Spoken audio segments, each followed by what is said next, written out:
अपने नए वाले, पहले उसको सीआरपीसी कहते थे, अभी उसको बीएनएसएस कहते हैं। अनिल सर, उसमें एक जो प्रोविजन है ना, वो एक शब्द कितना हमारे लिए दिक्कत कर रहा है।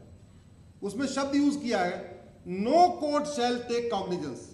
मतलब जज साहब को पता है कि ये जितने डॉक्यूमेंट आ रहे हैं फर्जी है। दो पक्षों में मुकदमा चल रहा है। एक पक्ष कह रहा है कि साहब सामने वाले ने जो ये वसीयत लगाई है, विरासत लगाई है, या आधार लगाया है, या जो लगाया है, ये नकली है।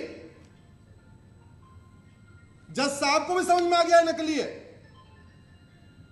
लेकिन जज साहब कॉग्निजेंस नहीं ले सकते। क्यों? क्योंकि ये दिक्कत पुराने वाले में थी और बाद में भी कॉपी पेस्ट हो गया। लिखा हुआ है no court take cognizance, court cognizance नहीं ले सकती। अब बाई द वे जज साहब को ये समझ में आ गया कि यार ये जो डॉक्यूमेंट है ये तो फर्जी है, तो जज साहब को शिकायतकर्ता बनेगा।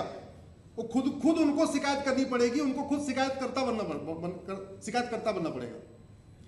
तो जज साहब टेंशन क्यों ले? क्योंकि 3 साल के बाद उनका ट्रांसफर होना है। अब एक बार अगर शिकायतकर्ता बने तो दूसरे कोर्ट में चलेगा, उनको जहां से गए जिले से वहां घूम घूम के आना पड़ेगा। तो शिकायतकर्ता क्यों बने? जो परजुरी लॉ है ना, इसको सर मैं चैलेंज करने वाला हूं। अरे भैया, जो जज साहब मुकदमा सुन रहे हैं उनको इतना अधिकार तो दे दो कि वो कॉग्निजेंस ले सके। आप नो कोर्ट टेक कॉग्निजेंस, मतलब वो कॉग्निजेंस ले ही नहीं सकते। उनके सामने पता है कि ज्ञानवापी का मुकदमा चल रहा हो, मथुरा का मुकदमा चल रहा हो, जज साहब को पता है कि सामने वाला गलत डॉक्यूमेंट दे रहा है, लेकिन वो कॉग्निजेंस नहीं ले सकते। उनको शिकायतकर्ता बनना पड़ेगा और वो शिकायत किसी और में जाना पड़ेगा। तो एक जज को दूसरे जज के सामने शिकायतकर्ता बनना पड़ेगा। समझ रहे हैं मैं क्या कहना चाह रहा हूं? कोर्ट वन में जस्टिस गुप्ता साहब बैठे हुए हैं, हालांकि डिस्ट्रिक्ट कोर्ट का मैटर है, ये हाई कोर्ट का मैटर नहीं है। तो अगर वो उनको पता भी है कि गलत डॉक्यूमेंट आए तो भी खुद कॉग्निजेंस नहीं ले सकते, उनको दूसरे कोर्ट में जाके शिकायत करना पड़ेगा। परजरी लॉ कठोर होना चाहिए। हम चाहते हैं कि जल्दी जल्दी मुकदमा डिसाइड हो। Ultimately right to justice fundamental right है। तो राइट टू जस्टिस क्या? Right to justice within decade थोड़ी होना चाहिए। अरे right to justice within year होना चाहिए। हमारे देश में जस्टिस विद इन आवर होता था। अनेकों एग्जाम्पल है, उठा के देख लीजिए। भृगु संहिता उठा के देख लीजिए, उसकी पहले पुराने जस्टिस विद इन आवर होता था। मामला थोड़ा कॉम्प्लिकेटेड हो, जस्टिस विद इन डे होता था, एक दिन में होता था। थोड़ा और कॉम्प्लिकेटेड हो, जस्टिस विद इन वीक होता था। एक्स्ट्रा ऑर्डिनरी कोई मुकदमा आ गया तो जस्टिस विद इन मंथ होता था। हम कह रहे हैं जस्टिस विद इन आवर ना हो, जस्टिस विद इन डे ना हो, जस्टिस विद इन वीक ना हो, जस्टिस विद इन मंथ ना हो। अरे जस्टिस विद इन ईयर तो हो ही सकता है ना। हो सकता है कि नहीं हो सकता? हो सकता है। नार्को पॉलीग्राफ ब्रेन मैपिंग कानून बना दिया जाए, झूठ को गंभीर अपराध घोषित कर दिया जाए, झूठ बोलने को। देखो धड़ाधड़ जांच पूरी हो जाएगी, धड़ाधड़ फैसले आने शुरू हो जाएंगे। एक दूसरा, फर्जी डॉक्यूमेंट बनवाना हमारे देश में अपराध नहीं है, इसलिए मुकदमे लंबे चल रहे हैं। फर्जी आधार बनवाना, फर्जी राशन कार्ड बनवाना, फर्जी मेडिकल सर्टिफिकेट बनवाना। आजकल आप लोग देख रहे हैं कई सारे आईएएस पकड़े जा रहे हैं फर्जी डॉक्यूमेंट बनवा के। देखा नहीं थे? वो बढ़िया बैडमिंटन खेलते हैं और डॉक्यूमेंट बनवा लिया फिजिकल अनफिट वाला। आपने देखा होगा, आजकल बहुत मामला चल रहा है। कई सारे आईएएस पकड़े गए, विकलांग वाला सर्टिफिकेट बनवा लिया। क्यों? क्योंकि विकलांग सर्टिफिकेट बनवाना गंभीर अपराध नहीं है। फर्जी आधार बनवाना गंभीर अपराध नहीं, फर्जी राशन कार्ड बनवाना गंभीर अपराध नहीं, फर्जी डोमिसाइल सर्टिफिकेट बनवाना कोई गंभीर अपराध नहीं, फर्जी बर्थ सर्टिफिकेट बनवाना कोई गंभीर अपराध नहीं, फर्जी ड्राइविंग लाइसेंस बनवाना कोई गंभीर अपराध नहीं, फर्जी वसीयत बनवाना कोई गंभीर अपराध नहीं, फर्जी विरासत बनवाना कोई गंभीर अपराध नहीं, फर्जी पासपोर्ट बनवाना कोई गंभीर अपराध नहीं। जब कोई भी फर्जी डॉक्यूमेंट बनवाना गंभीर अपराध नहीं है तो फर्जी वाला रोकेगा क्या? मेरा व्यक्तिगत मानना यह है कि जैसे हमने जहां जहां अल्ट्रासाउंड होता है वहां पे स्टिकर लगा दिया, लिंग जांच कराना गंभीर अपराध है, पकड़े जाने पे 3 से 7 साल सजा होगी, लिखा है ना। जहां आधार बन रहा हो वहां भी नोटिस बोर्ड होना चाहिए, फर्जी आधार बनवाना गंभीर अपराध है, पकड़े जाने पे बनाने वाले और बनवाने वाले को 5 से 10 साल सजा होगी। होना चाहिए नहीं होना चाहिए?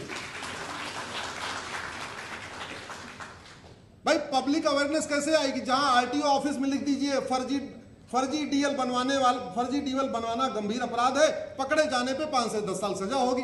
बनाने वाला भी घबराएगा, बनवाने वाला भी घबराएगा। नगर निगम में लिख दीजिए, पर जहां पर सर्टिफिकेट मिलता है फर्जी जन्म प्रमाण पत्र बनवाना गंभीर अपराध है, पकड़े जाने पे 10 से 20 साल सजा होगी। बनाने वाला भी घबराएगा, बनवाने वाला भी घबराएगा। तहसील में लगा दीजिए, फर्जी विरासत बनाना, फर्जी वसीयत बनाना गंभीर अपराध है, 10 से 20 साल सजा होगी। कोई बनवाएगा क्या? नहीं बनवाएगा। और स्लो जुडिशियल प्रोसेस का विक्टिम कौन होता है? स्लो जुडिशियल प्रोसेस का विक्टिम हमेशा गरीब होता है। हमारे देश में गरीबों की बड़ी चर्चा होती है, किसानों की चर्चा, मजदूरों की चर्चा, गरीबों की चर्चा, असहायों की चर्चा। वास्तव में स्लो जुडिशियल प्रोसेस का अल्टीमेट विक्टिम गरीब होता है। जस्टिस गुप्ता साहब बता रहे थे 1982 का अपील अभी सुन रहे हैं सर आप? सर 1982 की अपील सुन रहे हैं। 18 और 24 कितना हो गया? 42 साल। 42 साल के बाद अभी सर अपील सुन रहे हैं। और कहीं वो सुप्रीम कोर्ट आया तभी 5 साल 10 साल और भी चलेगा। भाई सर ने डिसाइड कर दिया तो उसके बाद सुप्रीम कोर्ट भी आ सकता है।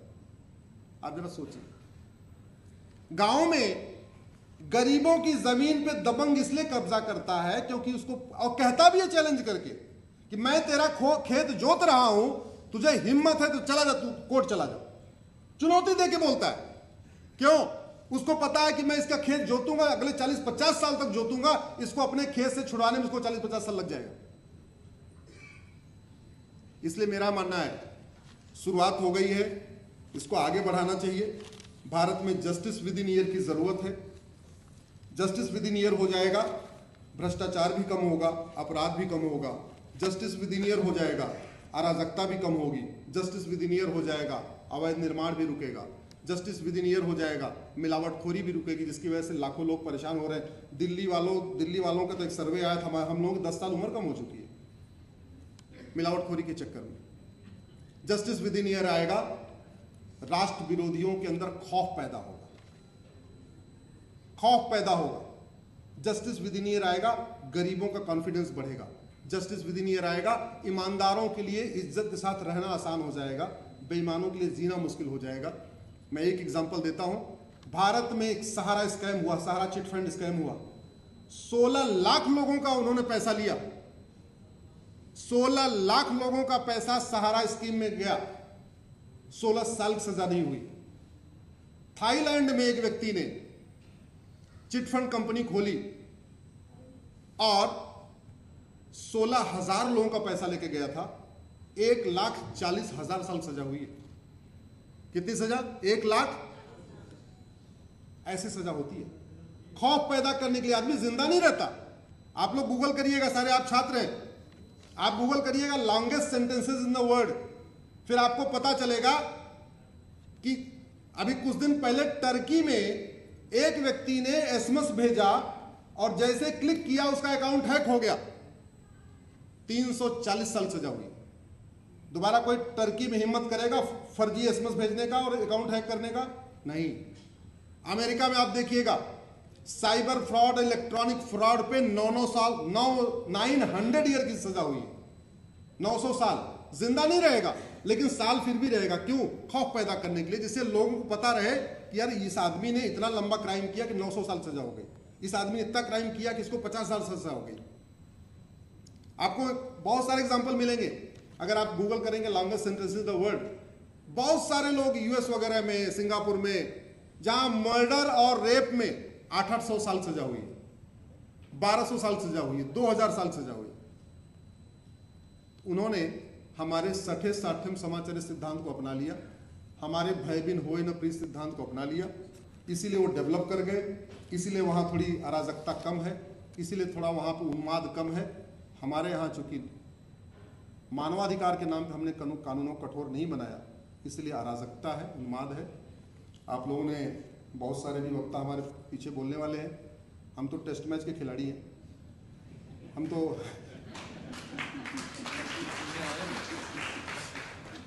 लेकिन मुझे सबकी चिंता हो रही है। मैं Monday to Friday Supreme Court में रहता हूँ भाई साहब, सैटरडे संडे देश में रहता हूँ। 2022 में 2022 में मैं 90 जिलों में गया था। 2022 में मैं 3 रविवार अपने घर पे था। 2023 में मैं 115 जिलों में गया था, 1 रविवार अपने घर में था, क्योंकि उस दिन दीपावली थी 12 नवंबर की। और 2024 का ये पहला रविवार मेरा दिल्ली में होगा, क्योंकि ये कार्यक्रम है। 2024 का आज मेरा 65th, हाँ मतलब इस बार हमें रहने को मिल रहा है, इस कार्यक्रम की वजह से इस बार हम दिल्ली में रहेंगे। 2024 का आज मेरा 65वां कार्यक्रम है। लक्ष्य मेरा एक ही है, हमारी पुलिस व्यवस्था दुनिया की सर्वोत्तम पुलिस व्यवस्था हो, हमारी न्यायिक व्यवस्था दुनिया की सर्वोत्तम न्यायिक व्यवस्था हो, हमारी प्रशासनिक व्यवस्था दुनिया की सर्वोत्तम प्रशासनिक व्यवस्था हो, दंड व्यवस्था ऐसी हो कि गलत काम करने के पहले रोएं कांप जाए, दंड व्यवस्था ऐसी हो कि किसी की तरफ नजर उठाने के पहले 100 बार आदमी सोचे। यही मेरी कोशिश है। बहुत बहुत धन्यवाद, बहुत बहुत आभार।